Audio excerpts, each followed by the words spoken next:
Good morning. I'll start again because my loudspeaker or my microphone is on. Good morning, everybody. Welcome to this meeting of the Risk and Assurance meeting.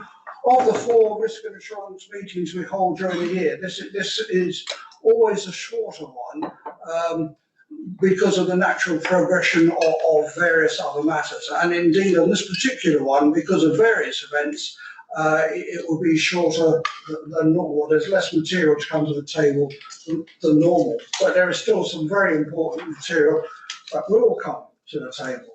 Can I first and foremost say that our quorum has been satisfied, and before I go further, can I remind councillors that the public section of this meeting has been recorded and will be made available on the Bay of Plenty Regional Council website following the meeting and archived for a period of 3 years as noted on page 4 of the agenda. To those members of the public here today, all care will be taken to maintain your privacy. However, as a visitor in the public gallery, your presence may be recorded. By remaining in the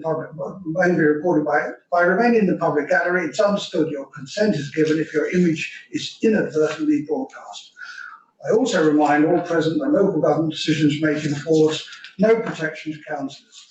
Council officers and the public for comments made during the meeting that are subsequently challenged in a court of law and determined to be slanderous.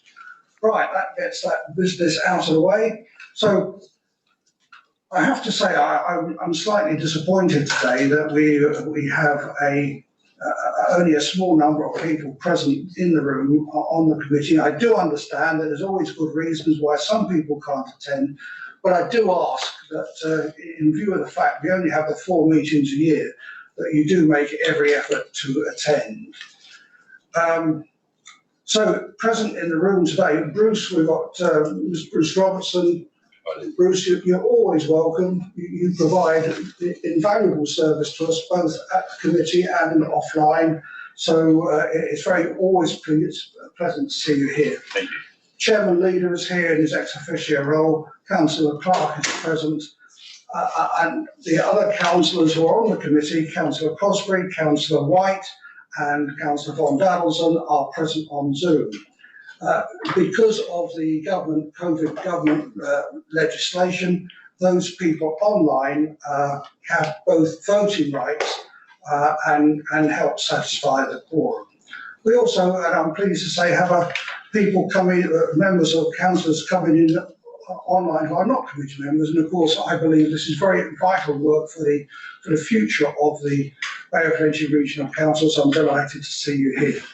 We also at 11 o'clock will be breaking or suspending wherever we are there for a presentation from Chapman Tripp.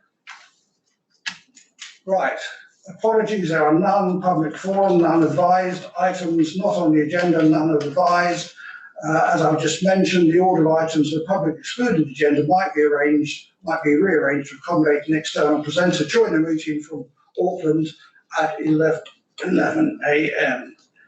Declarations of conflict of interest. Are there any declarations of conflict of interest? Yes, David, if I could just make a short declaration. I don't necessarily see it as a conflict, but it's where some of my advisory work does intersect with the business of regional council. I had been engaged, and Doug well knows, to do a review of the Jobs for Nature program. Essentially, it's focusing with the reference group, which Doug chairs, and with the central government agencies. We discussed this at the time that I was asked to do the work, and we consider the interests manageable. I would just like to note that it does mean I do have some engagement with Bay of Plenty Region. In fact, I'm meeting this afternoon with Chris and Fiona and Matt just to discuss the council's role. I'm not doing necessarily an audit by any stretch of the imagination of Bay of Plenty Region, but I think it's just worthwhile noting that I have this role currently with the reference group. Thank you. Yeah. Okay, and the large number of people we've got on Zoom, if you do wish to speak, could I ask you to raise your digital hand, please? Oh, God. Look, right. I can't find the hand, Mr. Chair. I want to just tell you that I have a conflict. It's a recently appointed member of the Rotorua Museum Heritage Trust. Sorry, could you repeat that? Because it came over quite faintly, Tara. Okay, I'm a recently appointed member of the Rotorua Museum Heritage Trust. Okay, thank you for that. Are you outing me there, David? Yes, I'm the chairman of the Rotorua Museum Centennial Trust, have been for 100 years, so no.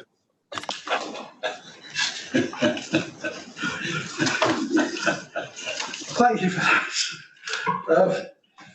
Right.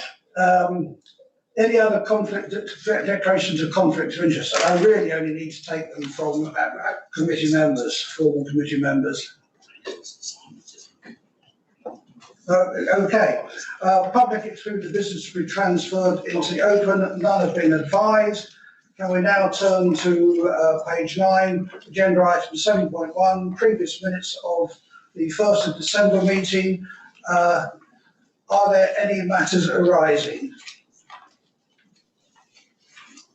Can I have somebody to propose that X be accepted? Councillor Clark seconded. Mr. Robertson. All those in favour say aye or raise your hand. Thank you. Carried. Right, reports. We now go to the welcome Leon from the Audit New Zealand, who will now give us a presentation. And in doing so, can I just recognise the excellent work Leon and his team have done on the audit of the LTP document, which we are now able to adopt. And as we discussed a few minutes ago, we are adopting it probably faster than anybody else, especially in this area. So well done for that, and thank you for your cooperation. So, Debbie, are you introducing? Yes, thank you. Debbie Hyland, Finance Manager, Bathurst Regional Council. Good morning, councillors.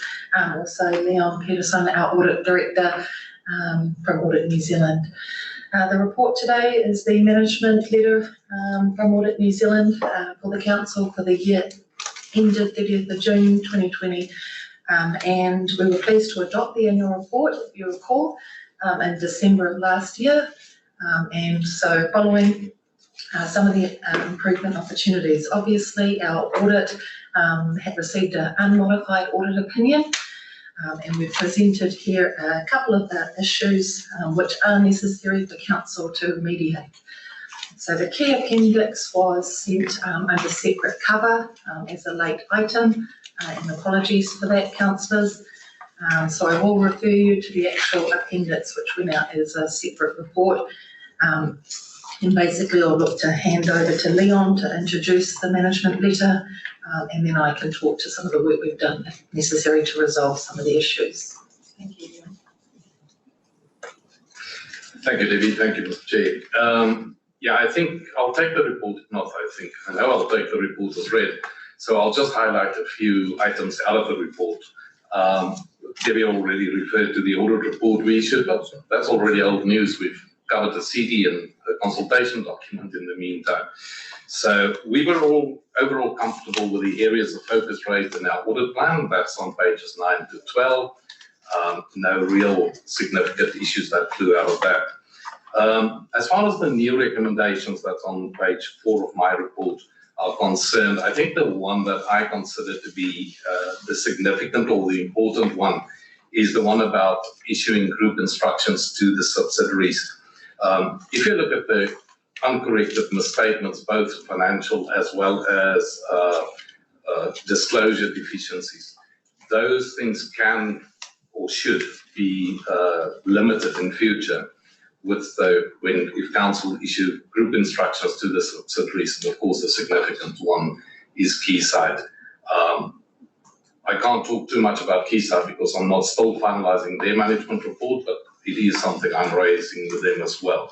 I think it's good practice, and in a group like this with the dollar values attached to it, it's something I would expect to see. The other three, I think, are self-explanatory, so I'm not going to go into too much detail. We closed 2 of the recommendations we raised in the past, and 2 more we haven't closed because we haven't seen what management have done. Management have raised or made comments about what they've done, but Debbie said she was going to talk a bit more about that. So at the next opportunity, we'll have a look if we can close those as well. Okay. Jane, I recognise you've got your hand up. Can I just hold that for a few minutes, please? Debbie, before I put open for discussion, do you want to make comment on where we are so far? Yeah, so the new report from Audit New Zealand does raise the 4 issues, and just a quick update on those. So Council needs to provide group instructions, so we will be working on that probably over the next 6 months. The work around that, that all of those arrangements with our CCOs will need to be documented and formalised in agreement with Quayside and our other subsidiaries. The review GST on payments made through the Lakes Enhancement Trust, that was an issue that was detected in June and remediated in July of last year. Consider reviewing useful lives of our plant and equipment asset classes. So some of that work was conducted through the long-term plan, development of the long-term plan budgets, but on the basis of this necessary recommendation, we'll do much more of a deep dive into the fixed asset register over the next few months before the next audit on the year end commences. Ensuring compliance with sections 64, 66 and 67 of the LGA. We are near complete on that action, so we are publishing all of the various documentation that relates to our CCOs on our website. And at this point, I'm sort of following Auckland Council sort of templating around that and looking to provide more information around our group structure and CCOs and all of their SOIs, annual reports and so on to be compliant. And that'll be completed within the next few days. And that deals with the new recommendations. Thank you. Before I open for wider discussion, any formal committee members wish to make comment? I've got a question, but I can happily go behind James. No worries about that. No, I'm quite happy to take the formal committee members first. Sorry, James. Leon, I was interested in 2 things. One's just a minor point of detail. I mean, you have hinted at the need for essentially for us to upgrade our group instructions. I think it's fair to say we've always been a group, but the group seems to have been more dominant in terms of the audit this time around. Difficult to say, it shouldn't be. What I'm trying to reflect is perhaps the bit of reconciliation, why all of a sudden it has become a more significant issue than it has in the past, because it's always been there. And I am interested in the way in which you have portrayed the issues in the document, which suggests that actually the subsidiary, Port of Tauranga, is determining the accounting policy of the parent. Yeah. Thank you, Mr. Robertson. I think, first of all, why hasn't it been raised in the past? Last year was my first year on this audit. I think I've brought a bit of a different perspective as well, having seen what happens in other parts of the country, as well as, especially in Auckland Council, where you've got a better practice. I just think that's probably the most important reason. Also, looking at the deficiencies, and those things we don't usually put inside the report, but usually as an appendix. But I use that as a shock tactic, if you want, to bring it to your attention, because it's quite a number. And some of these things can become qualification issues, and we really need to avoid them. Not only from a Plenty Regional Council point of view, but also from Quayside and then the Port of Tauranga. So we're working very closely with Quayside, as well as with KPMG, the auditors of the Port of Tauranga, to get better alignment across the whole group. Did I miss a question? Oh, that's fine, and thank you for being upfront that actually, I take your point, the benefit of a new fresh set of eyes. It's one of the reasons the audit profession has turnover of directors or partners is a fresh pair of eyes. I am interested that actually you are effectively recommending or saying to us, grip up on the total group accounting, rather than necessarily what is occurring at a if you will, lower level in the subsidiary sense, so that's fine. So appreciate that. And indeed, I recognise, even though they're not material, they're big numbers. Yes, as you are pointing out, in terms of some of the valuation issues related to those investments. Look, the only other thing that's somewhat minor, Leon, was I noticed in looking at that, the open recommendations, which I don't think are closed yet, on page 26 of your report, where there's that question of the impairment over the river and drainage assets. It seems to be, to my reading, contrary to a statement on, where is it? Yes, on page 9, where we've actually gone through the fair value assessment and said everything's okay. So I presumed actually the river and drainage and flood damage matter on page 26 is actually closed. Yeah, fair comment. I'll actually break that. So there's another one for the to tick off as being okay. That is It's true, I read the report, Leon, that's what I'm doing. through you, Chair. We also raised a similar follow-up for the audit, but just due to the timing of preparing for this meeting, we had a bit of a crossover. So yes, well, those items are closed from staff perspective, and I think, Leon, you may have just mentioned that earlier in your opening introduction. Thank you. Any further comments from committee members present? I have hands up from Jane Neese, Kevin Winters, and Stuart Crosby, Councillor Stuart Crosby. I will take Councillor Stuart Crosby first as a formal member of the committee. Thank you, Mr. Chairman. Just for your information, the reason I'm not there in person was that I was actually in Auckland last weekend, so I've decided not to travel anywhere. And in the light of this current conversation, I wish to declare an interest with regard to Quayside being a director. Thank you for that, Councillor Neese. Thank you. I also am interested in the comment in the audit report on the number of uncorrected disclosure statements in Quayside's accounts. So how many of them relate to the financial reports coming through from Quayside, from Port of Tauranga, and how many are to do with Quayside's own assets and activities? Can you tell me, Leon? Obviously, you've been through them. Yes, Councillor, sorry. Apologies, I've just had a quick look. Yeah, most of them relate to the Port of Tauranga. If you look on page 6 and 7 of my report, it talks about Quayside don't make changes that the Port of Tauranga doesn't make, and neither does Regional Council. So most of those relate to the Port of Tauranga.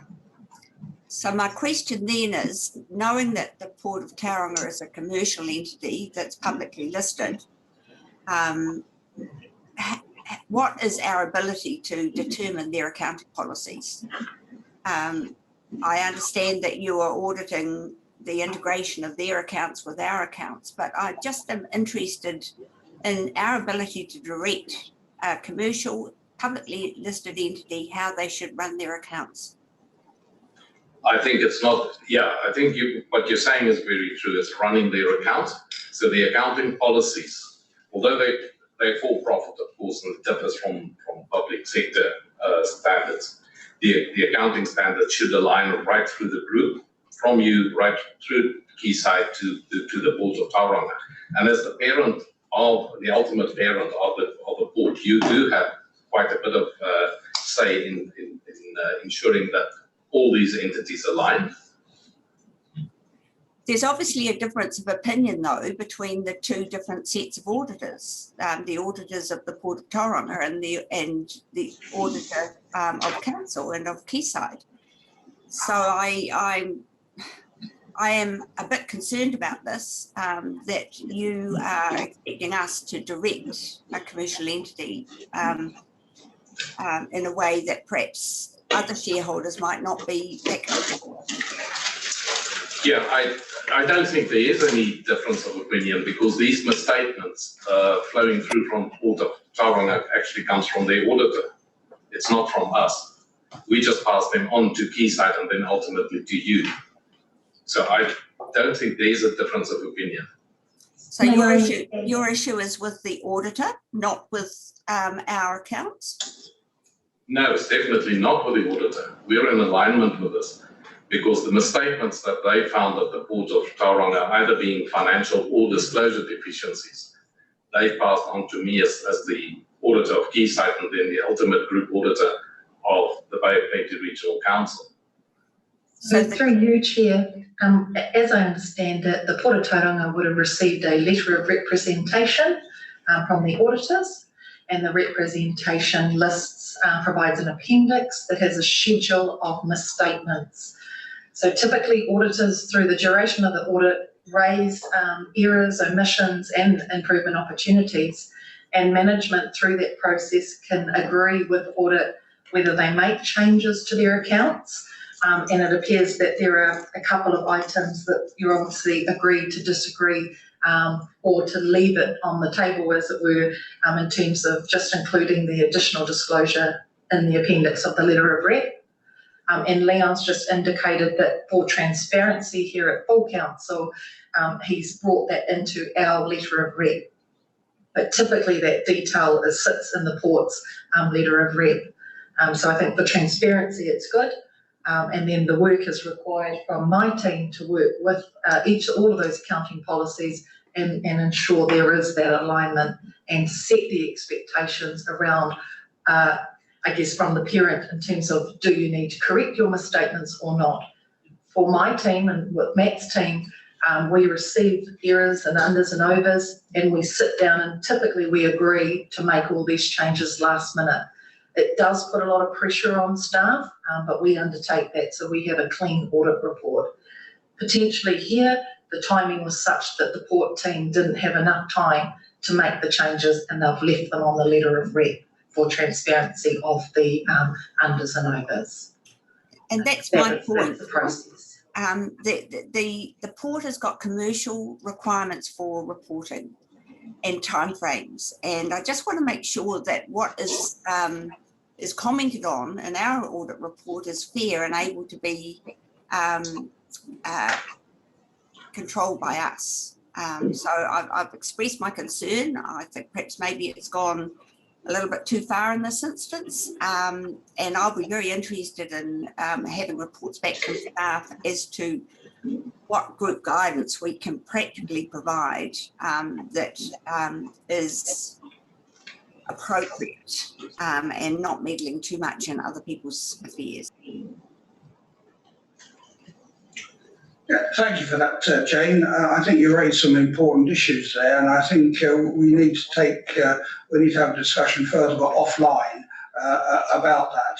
I think it'd be more sensible to hold those discussions now offline. Councillor Winters, do you want to now speak? Yes, please. Good morning, everyone.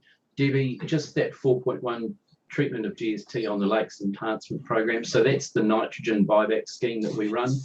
Can you just make sure that that's sort of in brackets? But I thought we had really good advice through that committee of the, so the question is, was this just a staff error in terms of incorrectly claiming the GST, or as opposed to a policy of the zero rated? Thank you. Through you, Chair, we obviously tried to set up most of our suppliers and our master data as either exempt or with GST. I think in this instance, the supplier's been set up as requiring to have GST and put GST, and it hasn't been manually overwritten.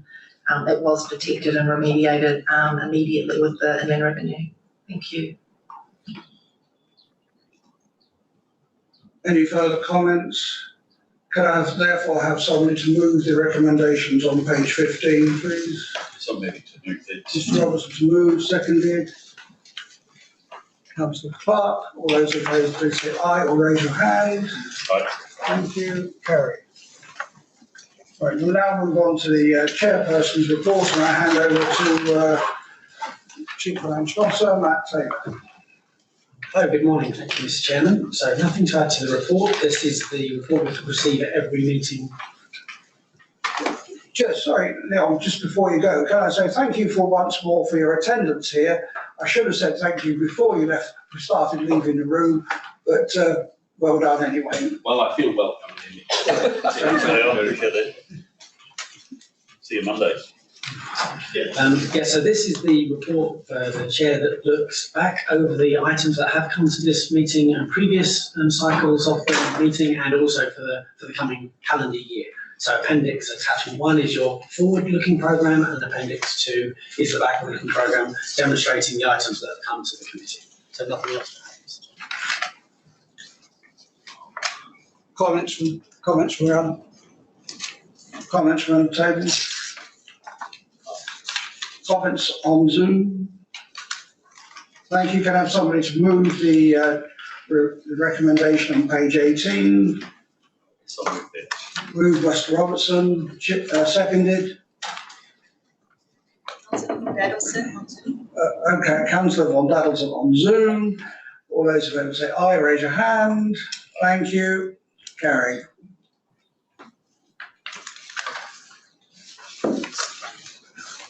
Right, we now move on to the internal audit status update, and always very welcome to welcome Stephen Aaron to the table.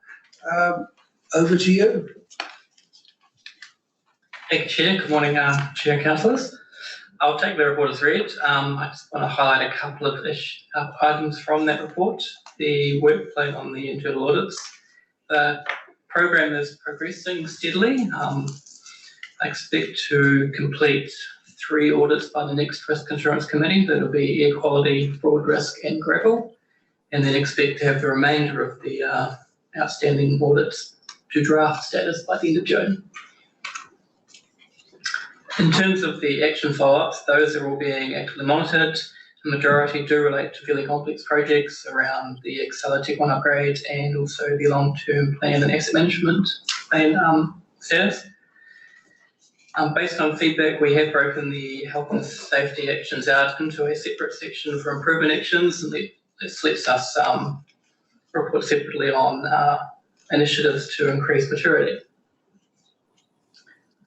The climate change impacts report, just like to highlight the scope of this audit. This was a report into ensuring that the risks on the PBS register remain relevant and that the mitigations stated are being carried out as written.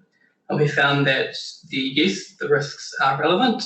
It had another perception risk on it, and the mitigations are being performed as stated. Any questions? Thank you for that. I'd just like to make a comment. I'm pleased to see that we are making good progress in following up the reports and closing off the items. So can I say thank you for that. Comments from committee members? Mr. Robson. Thanks, Aaron. Appreciate it. Good report again, which is helpful to see. Just really a couple of detail points if that's possible. Look, I should be able to remember what was in the asset management recommendations. But of course, the fact that we have a good number of recommendations and we are in the middle of long-term planning makes for a juxtaposition. Our long-term planning isn't affected by recommendations that haven't been actioned. Does that make sense? It does make sense. So through their long-term planning process, that's where those recommendations have been implemented, and it'll be at the end of that process that we can then close them to make sure all those things have happened during that process. Yeah. So we improve as we go. I get that. But the other thing being, sorry again, I fear that my memory is fading. I'm appreciative that the 4 open health and safety improvement actions are separated. Can you give me a quick thumbnail sketch? Actually, what are the actions, please? I certainly can. So in terms of, they did a frame review and the actions were around simplifying and consolidating our, our risks within the council. We actually have a very extensive program underway at the moment to do just that. I think there's 30 odd meetings over the next 6 weeks that we're implementing to simplify and consolidate our critical risks. So it was around improving, the documentation and simplification of those. So they were covered, but it was just to get that messaging a lot more tight for people, and there's an ongoing project in that regard. Thank you. And Chair, my final question, please, Aaron, is can you refresh my memory, please? Obviously the conflict of interest management report has been finalised. Do we get a summary as we have with climate change? Or have we had a summary? Yes, I believe that was the last meeting. Thank you. I'll go back in 2 minutes. Thanks for that. Right, I have 3 hands up, Councillor Thompson, Councillor White and Councillor Crosby. I'll take Councillor White and Crosby first as members of the committee. Councillor White. Just a question as a matter of interest on your rating system for climate change. I know you've got adequate, developing and not adequate. You know, can you just explain to me, I would have assumed there might have been another category above adequate. Seems very little stretch in that particular rating system. If somebody could just enlighten me on that. Yeah, so this has been an ongoing, I guess, question in the past. So we adopted the rating systems from the KPMG ratings, which had those 3 categories. We are looking at potentially going forward, reviewing those to give it a lot more clarity, or additional levels that we can include. Because adequate effectively means that the controls that are supposed to be in place are in place, and so they are adequate. So we are looking at revising that to maybe separate out that so that there can be a different grade above adequate. Yeah, I just say that. Like I said, I think just seeing a little bit of stretch at some point in the future would be good. Okay. Yeah, as a chairman's comment, I would like to say I'm glad you're having that review, because I've always thought that in particular categories, although we have copied them from a good source, I don't think they're particularly helpful in us understanding our business as we go ahead. So I look forward to see that change at the next meeting. Councillor Crosby. Yes, thank you. I'm just interested in, do we have a measuring tool to evaluate the effectiveness of the mitigations in climate change?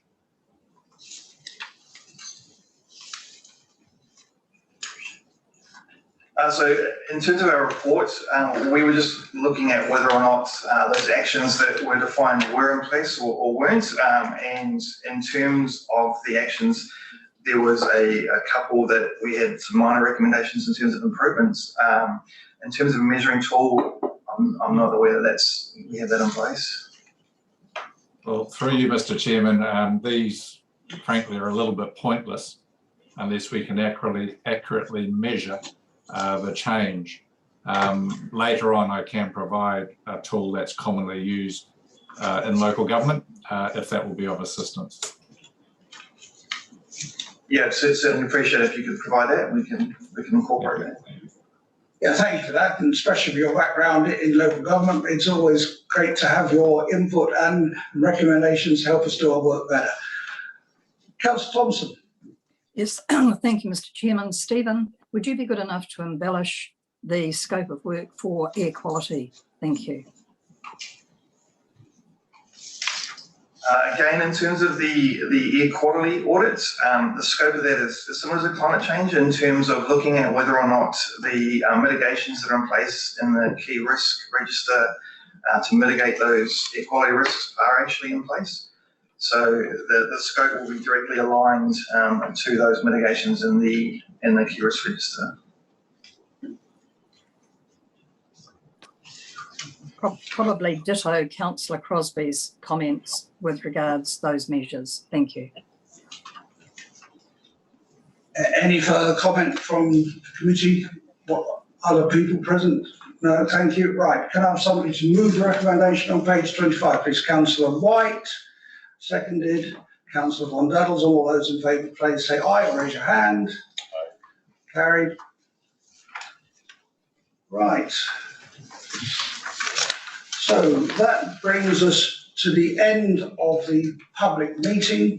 So the recording of this meeting will now cease.